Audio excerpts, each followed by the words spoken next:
Have Americans lost faith in the system? It is a central question in a new book by San Jose State professor and our NBC political analyst, Larry Gerston, who is joining us this morning. Hi, Larry. We usually talk about the issues of the day and the news issues of the day, but you've written this book. It's called Reviving Citizen Engagement. What is the focus of your book? And tell us why you wrote it. We've lost sight of ourselves. You know, we're in a funk, if you will, Vicki, a malaise. Americans just don't care about what's happening, mostly because they've lost faith in what's happening. And as a result of that, we just don't have any hope in the future. It's a whole different world today here than the 1960s, when we all kind of pushed in the same direction, rowing the boat the same way, the oars together. And that's not to say there weren't issues then. There were. But getting a person on the moon, you know, at the end of the decade, things like that, goals that we all shared, we don't have those anymore. We're lost. What is it that you found in your research that shows that the problem is worse now than before, and why do you think that people are checked out? We can begin with this lack of equality that we have in this country. We talk a good game, you know, but people are treated differently because of their race, because of their gender, because of their age. And there are consequences. High school dropout differences, pay differences in the workplace, regardless of your equal preparation.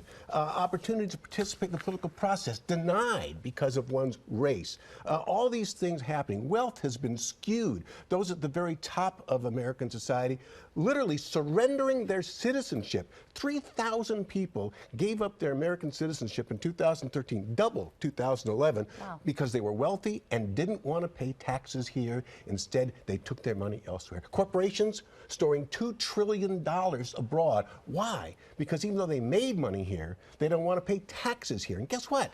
Those taxes go a long way toward building our infrastructure. And the fact that they're storing money means they're not paying salaries to people. They're not giving benefits to people that they deserve. You put that all together, and, you know, it doesn't look very bright for America's future. What is the responsibility? You mentioned corporations, and you talk a lot about sort of the haves versus the have-nots and the folks at the top and that huge wealth gap. What is the responsibility of those folks to pitch in, step in, not take their money overseas? We've all got responsibility. You know, the difference between the CEO and the average worker in his or her company 50 years ago was 18 to 1.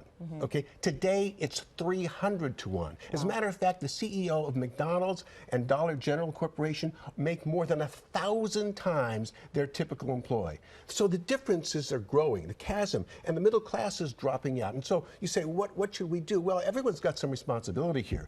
Government's got to enforce the laws better than it has. Things like a segregated society that we have. And we are more segregated today than ever before, which leads to the dropout problem, which leads to disparities in employment, and which lead to incarceration issues.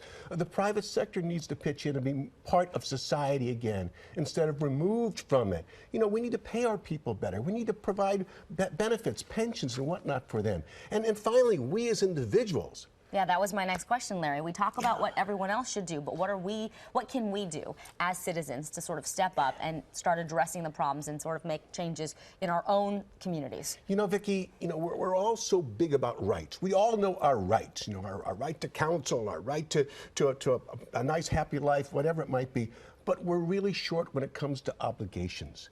And that's where Americans have lost sight again. We need to pitch in as a society to keep the society. Democracy doesn't happen by taking a pill. You know, it happens by everybody working toward it. We need to think about to what extent we need to invest as citizens. Perhaps something like everyone participating after high school for a year, 2 years, 3 years in the national service, whether it's a park ranger or a police assistant or a hospital or whatever it is, because that's giving back to the country. They do that in a lot of other countries. Right. Countries that are now passing us by with more patents, with better education. These are the kinds of things that we're losing sight of. And this is why getting over the hump, you know, returning back to a sense of purpose will require the work of government, of the private sector, and you and I as individuals. Larry, thank you. The book is called Reviving Citizen Engagement. It's a great read. A lot of really good research here. It's very well informed by what you do, both at San Jose State and in your own personal life, because this is an issue that you are passionate about. Yes. So thank you, Larry, for talking about it this morning. We appreciate it.